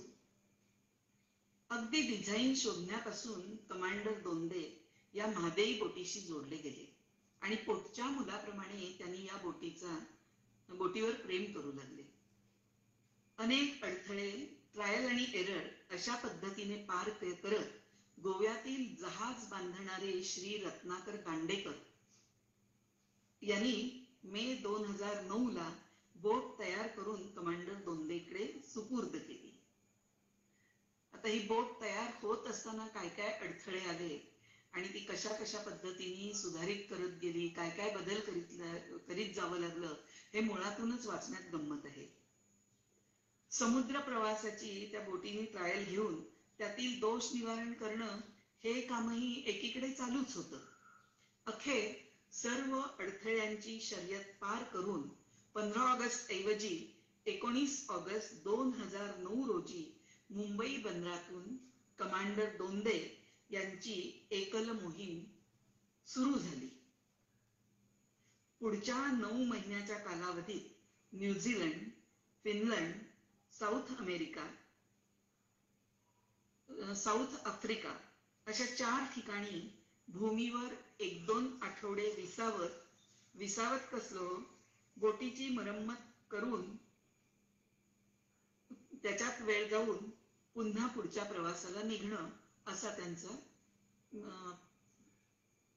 अशी त्यांची रुटीन होतं. या 9 महिन्यातील अथांग सागरावरील चांगले वाईट, अटीतटीचे, इमर्जन्सीचे अनेक क्षण त्यांनी अनुभवले. दिवस दिवस भूमीचे दर्शन नाही, मानवी अस्तित्वाची चाहूल नाही. कधी कधी समुद्र जीवनाची साथ, काही वेळेला समुद्र पक्षी बोटीवरून प्रवास करीत असत. काही वेळेला समुद्रातील मोठे मासे बोटीच्या बरोबरीने पोहत असत. हे असतानाच वादळ वारे त्यांच्याशीही सामना करावा लागे. बोटीवरील यंत्रणांची नादुरुस्ती त्यांना वठणीवर आणावं लागे. कधी चुचकारत, कधी वैतागत असे अनेक प्रसंग त्यांनी वर्णन केले. एकदा तर शेवटच्या टप्प्यात बोटीवरचा गॅस संपल्यामुळे तयार पदार्थांच्या वरतीच कित्येक दिवस त्यांना गुजराण करावी लागली. शेवटी तर पाणी पिऊनच एखाद दिवस काढावा लागला. परंतु अशा वेळी त्यांची विनोद बुद्धी जागृत होत असे आणि त्यामुळे वेळ प्रसंगातून ते निभावून जात होते. तर बोटीवरील कप्तान, खलाशी, नोकर, मेकॅनिक, आचारी अशा अनेक लोकांचे वर्णन ते करतात. त्यामुळे आपल्याला माहिती असूनही की ते बोटीवर एकटेच आहेत, आपणही संभ्रमात पडतो. खरोखरच हे इतके लोक बोटीवर आहेत की काय? आपणही त्यांच्याबरोबर निरनिराळ्या व्यक्तिरेखांशी एकरूप होऊन जातो. मग एखाद्या त्रयस्थानं विचारावं तसा प्रश्न ते कप्तानाला विचारतात. जर एखाद्या खलाशाने किंवा आचार्याने तुमचं ऐकलं नाही तर तुम्ही काय करता? तुम्हाला राग येतो का? एखाद दिवशी तुमचा आचारी संपावरच गेला तर मग काय करता? त्याचं उत्तरही तेच देतात. काय करणार? एकत्र राहून काम करायचं म्हणजे सांभाळून घ्यावं लागतं. रागावून चालत नाही. चुचकारून त्यांच्याकडून कामं करून घ्यावी लागतात. त्यांच्या बरोबर मोहिमेत पहिल्यापासून सहभागी असलेले अभिषेक टॉमी आणि रत्नाकर दांडेकर हे बोटींची डागडुजी करण्यासाठी जेव्हा जेव्हा त्यांची बोट धर्तीवर लागत असे, किनाऱ्याला लागत असे, त्या वेळी तिथे हजर असत. ऍडमिरल आवटी हे त्यांचं मनोबल वाढवण्यासाठी नेहमीच सजग असत. त्यांची आई, तिने त्यांना एका क्षणात परवानगी दिली या साहसासाठी. त्याबद्दल या सर्व सहकार्यांविषयी ते कृतज्ञता व्यक्त करतात.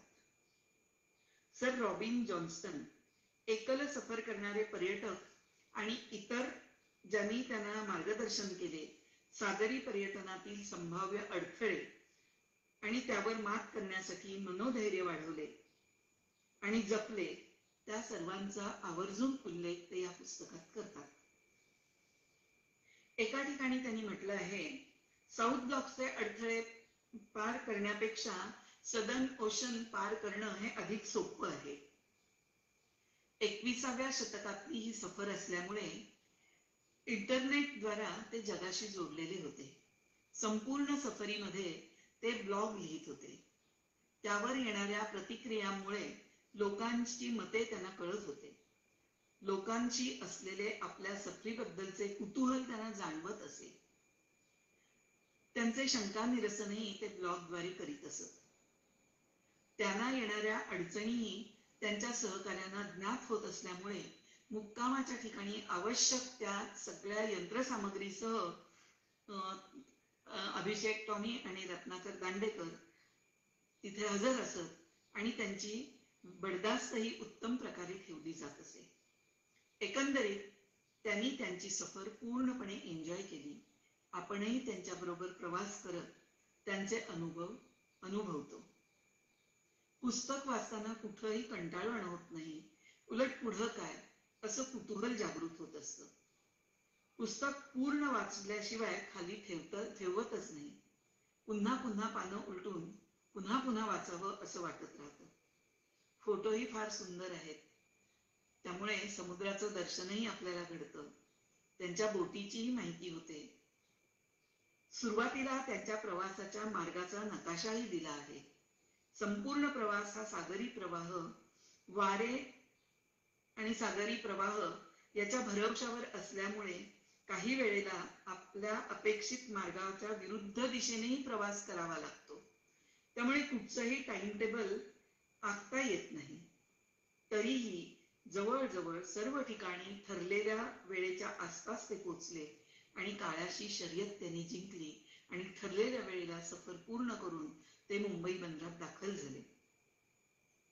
असं हे कुतूहल जागृत करणारं पुस्तक आपण प्रत्यक्ष सर्वांनी वाचावं आणि तो अनुभव घ्यावा असं मी आपल्याला सांगेन.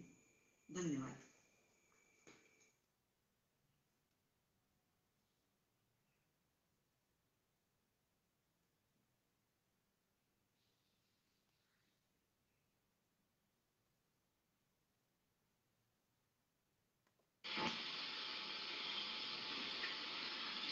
मित्रमैत्रिणींनो, आज आपण निरनिराळ्या विषयांवरील पुस्तकांचा परिचय करून घेतला.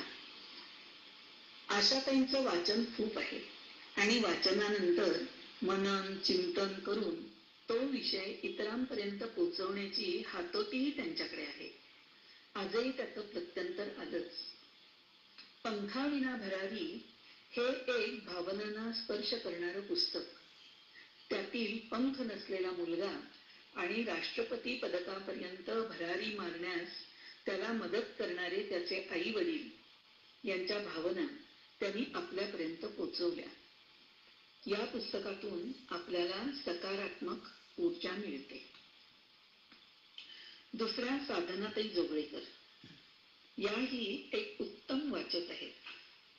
निवडक पुस्तकं त्या वाचतात आणि पुस्तकाचं थोडक्यात पण परिपूर्ण परीक्षण करतात. योग्य तो आशय श्रोत्यांपर्यंत पोचवून त्यांना ते पुस्तक वाचण्यास उद्युक्त करतात. आजच्या कथासंग्रहातील कथांचं निवेदन, लेखकाचा परिचय त्यांनी उत्तम प्रकारे करून दिला. तिसरं पुस्तक श्री भा ग महाबळ यांचं संसाराचा सारीपाठ. त्याचा परिचय करून देणारे श्री सुरेश देवधर, आपल्या संघाचे सेक्रेटरी. जे काही चांगलं वाचनात येईल ते इतरांपर्यंत पोचवावं असं त्यांना नेहमीच वाटत असतं. आजचं हे पुस्तक हलकं फुलकं असं आहे. ताणतणाव नाहीसं करणारं आहे.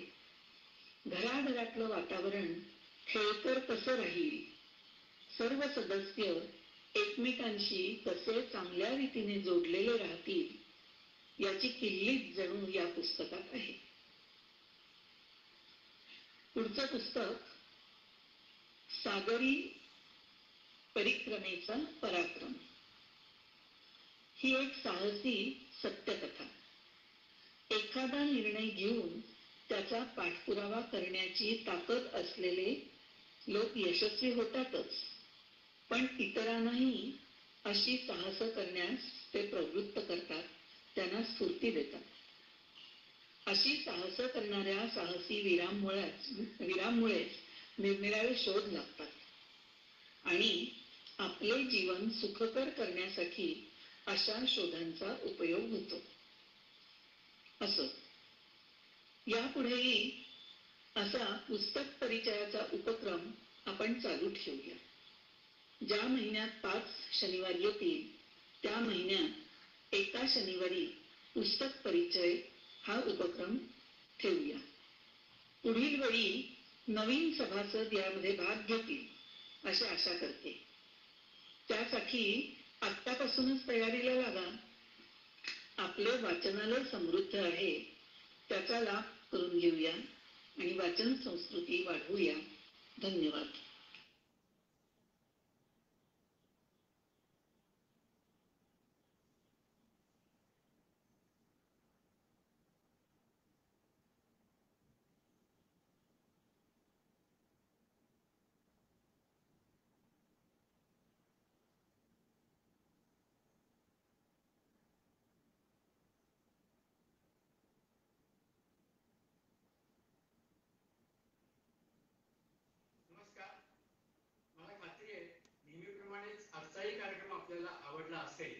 तर कार्यक्रमाविषयी आपल्या प्रतिक्रिया जरूर द्याव्यात. आता पुढच्या शनिवारच्या कार्यक्रमाविषयी परत एकदा सांगतो. पुढचा शनिवार 22 मे 2021 त्या दिवशी अलका वठारकर गुगल मीट हा कार्यक्रम सादर करणार आहेत. त्या गुगल मीट साठी आपण आपल्या आवडलेली पाठ्यपुस्तकातली एक कविता सादर करायची आहे. तर आपल्यापैकी जे कोणी ह्या कार्यक्रमात सहभागी होऊ इच्छितात त्यांनी आपली नावं बुधवारपर्यंत अलका वठारकर यांच्याकडे कळवावी. तसंच आपण कुठली कविता सादर करणार आहोत तेही कळवावं, म्हणजे कवितांचं रिपिटेशन होणार नाही आणि कार्यक्रम व्यवस्थितपणे सादर करता येईल.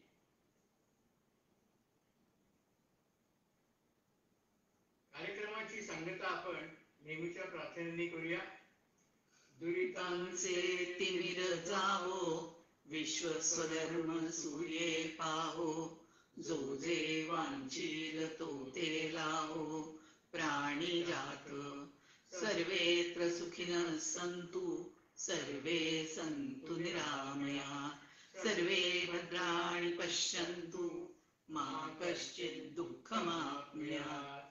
ओम शांती शांती शांती. कार्यक्रमानंतर आपल्यासाठी अल्पोपहाराची व्यवस्था केली आहे, त्याचा आपण जरूर आस्वाद घ्यावा. धन्यवाद.